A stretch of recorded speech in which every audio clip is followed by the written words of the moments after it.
السلام عليكم ورحمة الله وبركاته. ازيكم يا جماعة، عاملين ايه؟ اول حاجة، بس انا الفيديو ده انا بعمله ليه اساسا؟ انا بفضل الله يعني هعرفكم بس الاول انا مين. انا اسمي صلاح الدين محمد، من الزقازيق، في اخر سنة جامعة، كلية اداب، قسم اعلام، شعبة صحافة. يعني ده اختصار بسيط. عندي 22 سنة. والفيديو ده انا عمليا حتى اصلا هعمله من غير مونتاج او سكريبت او اي حاجة. ده عشان انا المفروض انزله على اللي هو الكوميونتي اللي انا عامله، اللي هو اسمه الصحبه الصالحه، واللي يعتبر دلوقتي انت تقريبا منه فبتشوفني فيه يعني. فاهلا وسهلا بيك. الجروب ده انا بس عايز احكي انا عملته ليه في الاساس يعني. الجروب ده انا شخص، طبعا يعني مفيش حد اللي هو مش بيذنب او بيخطئ او بيقع في ذنوب او معاصي او كده، او بيبعد عن ربنا سبحانه وتعالى، او بيتعثر في اللي هو بيمر بحالة، فممكن يجي فترة عليه مثلا ينقطع عن قراءة القرآن بسبب ظروفه. بيبدي مثلا صراحة بجد يعني. في ناس يعني الآية اللي ربنا سبحانه وتعالى مش فاكرها بالظبط، بس اللي هو وتؤثرون الحياة الدنيا. يعني انت تؤثر ديت يعني بتفضل الدنيا على عبادة ربنا سبحانه وتعالى او الصلاة كده. ساعات الشغل احنا شغالين او كده بنبعد فمن اللي هو يعني بنتلهي بقى، كدراسة كشغل كأي حاجة، كلهو يعني، حتى كمسلسلات، لان في ناس اكيد مننا عارف بتتفرج على مسلسلات، تفتح فيسبوك، انستجرام، بتضيع وقتها يعني فيما معناه. فالهدف من ده كله اصلا ان انا عامله بصراحه الكوميونتي ده ليا اساسا.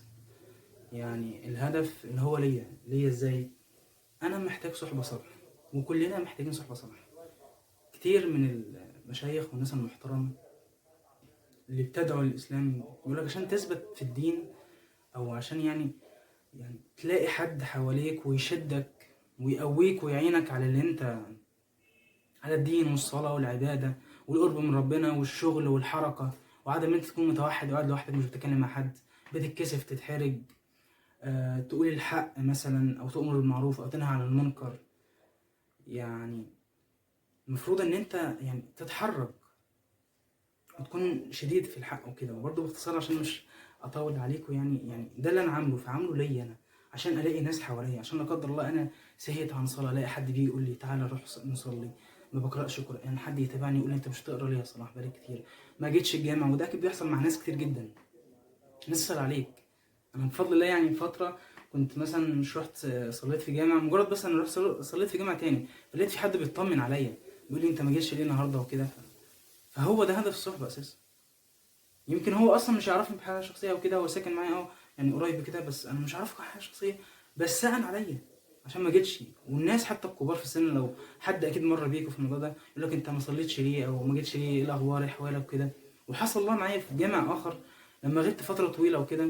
يعني قصدي في الجامع بيبقى في صحبه، في يعني تعتبر اهلك، ناس بتطمن عليك، كبار صغيرين صحابك بجد. ما هم اصلا مش عايزين منك اي حاجه غير تقريبا والله بجد نيتهم انهم بس يعرفوا انت فين او كده، ولا يعني قصدي ان هم ولا دخلوا في اي حاجه ولا كده، مجرد بس يقولوا يطمنوا عليك.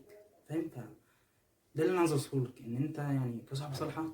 وبرضه انا مش عايز اطول عليك دلوقتي 3 دقايق يعني برضه باختصار انا عامله ليا ولاي حد، لاني والله انا بتمنى اللي انا نفسي فيه ده يعني الاقيه لكل الناس، والناس كلها تلاقيه. يعني انا برضه زي سيدنا محمد عليه الصلاه والسلام اذا حب يعني اللي هو يعني انت ما تحبه لنفسك يعني لازم تحبه لاخوك المسلم ولغيرك يعني عامه. ده اللي انا اقصده والله. انا برضو اصلا مش قوي دينيا او ثقافيا في الدين وكده، وده اللي برضو بحاول اتعلمه واعمله. فالهدف من ده كله ان احنا نعين بعض على ده كله، كذلك كشغل كفريلانس اللي هو العمل الحر. يمكن بعض الناس مش تعرف يعني ايه فريلانس، يعني ان انت ما تكونش شغال عند حد بمعنى صح، شغال لنفسك. فاهم؟ يعني انت مدير نفسك. هو ده الاساس، وده اللي بعض الناس طبعا الجديده اكيد عارف الموضوع ده. انا بشرحه للناس القديمه او الناس اللي شغاله في وظايف دلوقتي لان معانا كده، او الناس الكبار اللي شغالين برضو في وظايف عاديه او فكروا يعملوا. لان بفضل الله لما انا رحت الايفنت ده، يعني الايفنت ده انا حضرت ايفنت يعني في اسكندريه، بعض الناس تعرفه اللي كانت معايا في اسكندريه، بشرح الكلام ده للناس اللي مش تعرفه. ان انا حضرت يعني قابلت ناس وكده زي الباشمهندس هشام مصطفى، تقدر تبحث عن الناس دي على اليوتيوب او على الفيس هتلاقي لهم صفحات. الباشمهندس اسامه البهنسي، استاذ هيثم حسن، قصدي استاذ هيثم حسن، واستاذ احمد سليم، استاذ احمد سالم يعني، وغيرهم كتير تقريبا، واستاذ عماد الدين علي عشان برضه مش هنساه هنا بالمره. يعني اللي هو قناه تاريخستان يعني، هتلاقي برضو على اليوتيوب. الناس دي بفضل الناس دي انا قابلتها هناك وكده، وفرحان جدا إن قابلتهم. المهم باختصار اقصد يعني العمل الحر، يعني ده انا برضو عامل الكوميونتي عشان كده، عشان نساعد بعض باختصار شديد.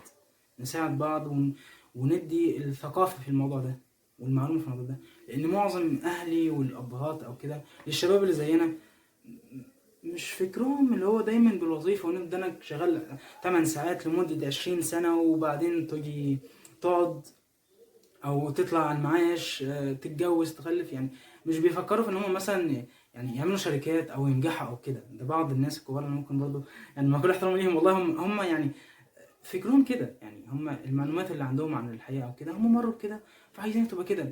ممكن يكون هم مش عايزين هم يعني يفكروا في حاجة اكبر من كده، او بيحس ان ده مثلا يعني انا ليه ما انا مرتاح، اللي هي العقلية بتاعتهم كده، وانا افكر ليه واجازف ليه واخاطر ليه وكده. ويحترم طبعا يعني هم في دماغنا والله العظيم كلهم كده، ان برضه والدي منهم يعني بيفكر بنفس الطريقه. فاكيد في ناس زيه وشبهه كتير جدا، حتى نفس والد الباشمهندس احمد ابو زيد اللي عارف قصته يعني كده، والده برضه مش كان موافق على اللي هو بيعمله في الاول. فالفكره ان الجروب والكوميونتي اللي انا عامله عشان الموضوع ده، وعشان حاجات تانية كتير، كعباده، كصلاه، كشغل، كثبات في الدين ده، على الصلاة وقراءة القرآن والقرب من ربنا سبحانه وتعالى عامة، بأي شيء وبأي ذكر الله عز وجل. فبرضه كلامي انا الجروب ده عامله بقالي فتره كبيره، ما حدش كان بيشارك عليه، ما حدش راضي يتكلم. مش عارف بصراحه ليه، بس انا كنت واحد منكم بصراحه. للناس اللي مش بيشارك دي اللي ما يعرفش، انا كنت برضه ما احبش اشارك في حاجه، ما احبش اعلق، ما احبش ادي لايك ولا اعمل اي حاجه. يعني فكري ان انا يا عم وانا ليه، او مش هتفرق او كده، او مش عايز احط بصمه ليا على الناس، اعرف ان انا شاركت او عملت او كده، وان انا اشوف في الخفاء عارفين الموضوع ده ومحدش يعرف يعني كده. بس معلومة ليك برضه بسيطة، يعني أنا أقدر أشوف مين اللي شاف الرسالة بتاعتي مش راضي وكده. مش هقصد والله، براحتكم عادي اعملوا كده، بس أنا أقصد يعني أنا عايز الناس تشارك والله، حتى لو كده إن إحنا مش نتكسف ونشجع بعض. أنا كنت واحد بيتكسف جدا وبيحرج الكلام مع حد أو كده، والناس اللي راحت الإيفنت أنا شخصيتي اللي هناك دي اتغيرت مليار مرة. أنا كنت ما أقدرش أتكلم مع حد واخد أرقامكم زي ما أنا خدتها كده. ناس والله العظيم بتكلم بجد يعني. عشت فترة من حياتي إن أنا بتحرج، والأصدقاء اللي هنا اللي بيسمعوا الفيديو مثلا هم يعرفوا الحاجات دي ايام الثانويه العامه ما انا كنت بعمل كده. فانا برضو عايز اغير الناس. انت يعني انت راجل، مش اقصد حاجه يعني معلش على الصوت ده وكده، اللي هو انت راجل فلازم ما تكسفش من حاجه، وبدل انت ما بتغلطش وعلى حق وكده ما تخافش وما تكسفش من اي حاجه. ولا قدر الله اذا غلطت وعملت حاجه غلط وكنت متسرع زي لان انا تسرعت كتير في المحاوله ودي وكده وغلطت ساعات، فاعتذر. مفيش حاجه، الاعتذار مفيهوش حاجه، قول انا اسف، ما فيهاش حاجه خالص. هي يعني الاعتذار ده بيزيد، يعني بيزيدك انت احتراما، واللي قدامك بيعرف ان انت غلطان. دي برضه موضوع كبير ان شاء الله نعدلها ونعملها. باختصار شديد انا عايزك تشارك. في استاذ معانا جروب كان معايا في الايفنت اسمه محمود ابراهيم، يعني هو شارك معايا وطلب مني ان انزل التحدي. فالناس دي انا عايزها. والناس اللي مش بتشارك سواء او هي بعيدة عن ربنا او مش بتصلي، واكيد فيهم معانا على الجروب كده مش عايزين نعرف. انا مش بقول لك يعني تجاهر بان انت مش عامل كده، بس الناس دي موجوده في حياتنا في الدنيا، وبرضه اكيد معانا في الجروب بعض الاشخاص او كده. فاللي انا اقصده انا عايزك معايا، وعايزك معانا، وعايزك تشجع، وعايزك تقرب من ربنا، وعايزك تنجح، وعايز تبقى كويس. والله العظيم بتكلم بجد. ومش هتقدر تعمل كده بالصحبه اللي حواليك الوحشه، او الناس اللي بتشرب سجاير او بتكلم بنات او كده. انا مش عايزك تبقى كده. عايزك الحاجه الصعبه والقويه بجد ان انت تبعد عن ده كله، ورغم ده كله تبقى راجل وانسان محترم. يعني قرب من ربنا وما تسيبش، يعني ما تبعدش عن ربنا في الحاجات دي. يعني ده اللي انا عايزك فيه. عايزك تبعد عن ده كله وما تخافش من حاجة. وانت هتمر طبعا يعني بمراحل كتيرة قبل ما تقدر تسيب الصحبة السيئة دي او كده. ان الكلام ده موجه للاشخاص دي، فاعرف كده. وطريق الدعوة او القرب من ربنا صعب مش سهل، والله العظيم صعب مش سهل، ولازم تستحمل ولازم تعمل. بس انا مش بطلب منك تدعو، انا بس بطلب منك ان انت تغير نفسك، تبقى واحد بتصلي على الاقل اقل القليل. حتى في فيديو او قصدي جروب القران الكريم اللي بنزل عليه، بنزل عليه صفحه واحده ديت مناسبة للناس ما بتقراش القرآن. ده اللي انا عايزه، انا الفيديو ده اساسا كان ممكن ان انا مش اعمله او كده، ودايما كنت بنزل كلام وكده، فانا برضو خدت شجاعه وعملته عشان بجد انا عايز الناس والله تستفيد. مش عارف اصلا مين اللي مكمل لغايه ال10 دقايق دول، بصراحه هتشكر يعني، والناس ان انا طولت، بس يعني انا كنت هبعت رساله شكر والاضاء كده، بس انا عايز الفيديو ليك والله بجد. انا نفسي الاقي الناس دي، انا بحب العمل الجماعي وبحب نشجع بعض جدا قسما بالله، بحب ان احنا نشجع بعض على الخير والصلاه والعباده ونفكر بعض.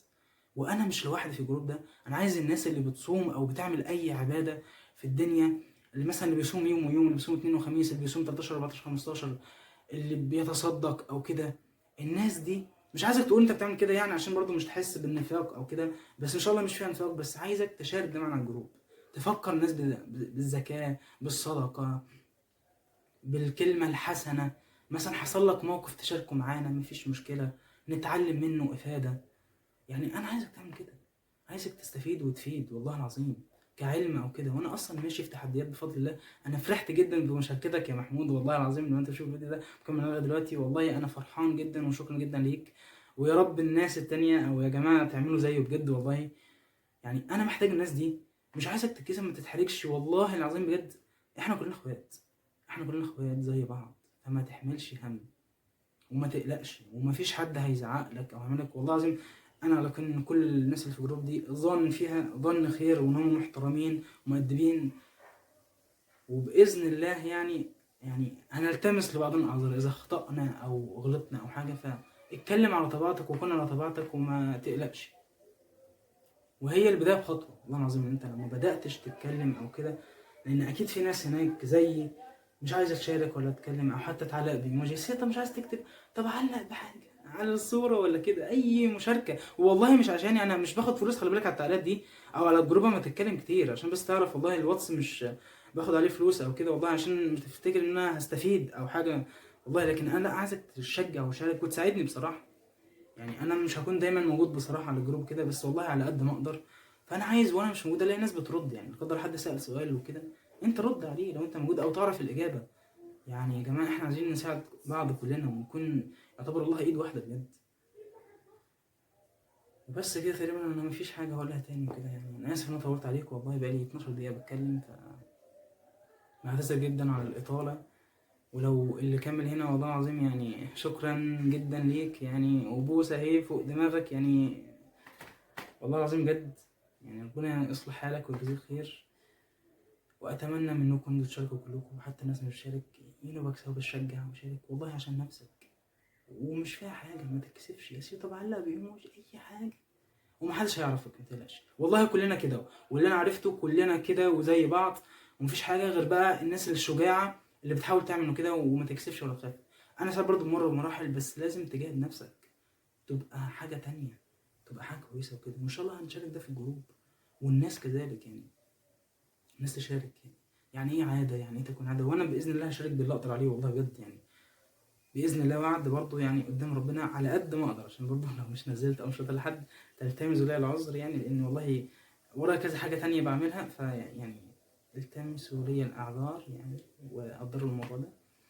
وجزاكم الله خيرا، ومعلش على الالفاظ والكلام وحرف سين وصاد وكده، او في لخبطه ماشي، فنعدي يعني البعض مفيش حاجه. وبس والله يعني انا فرحان جدا، ويا رب ان شاء الله حد يكون كمل لغايه ال 14 دقيقه دول يعني. وبس، السلام عليكم ورحمه الله وبركاته، وصلي على النبي يعني، هي افضل الصلاه والسلام. ولا قدر الله دلوقتي ما صليتش العشاء، ما فيش حد هيعرف، قوم صليها من ورا اي حد، ما تقولش لاي حد ان انت ما صليتهاش ولا كده يعني، قوم صلي للي ما صلاش يعني كده. بس عايز تزود بقى قيام ليل وكده عادي يعني، بس بذكرك يعني خلاص، يعني اعمل واذكر ربنا واعمل، قصدي انا بتكلم عن اللي ما صلاش يعني كده. وبس والله، يلا بقى يعني إلى اللقاء، هنقفل دلوقتي وإن شاء الله هنزله عشان تشوفوا. يلا السلام عليكم ورحمة الله وبركاته. حاليا الفيديو انتهى بالنسبة لكم، المفروض يعني يكون المفروض يخلص، بس أنا قلت عشان هنزله بالمرة على اليوتيوب، لأن مش المفروض إن في فيديو أنزله يعني دلوقتي وكده، فقلت بالمرة يعني أنزله كده. وبرضه إن شاء الله مش هيكون يعني في مونتاج ولا حاجة، هيكون بس إن أنا أحط الفيديو ده جنبه وخلاص. اللي أقصده بس إن أنت يعني الفيديو ده ان شاء الله يكون فاتكم، ويا ريت تشتركوا في القناه وتفعلوا الجرس، وتعملوا لايك اذا سمحتم، وتعلقوا لي باي حاجه مفيده. وان شاء الله هحط رابط الكوميونتي للناس اللي شافت الفيديو على اليوتيوب او كده، للي عايز يدخل فيه ان شاء الله ويشرفنا فيه. وبرضو رابط القرآن الكريم اللي هو جروب الجنرال، كله يعني قصدي هيتحط ان شاء الله تحت في الوصف باذن الله. وبس يا جماعه كده، يلا الى اللقاء، واقابلكم بكره. وانا ببص هنا في الكاميرا مش هبص هنا. يلا السلام عليكم.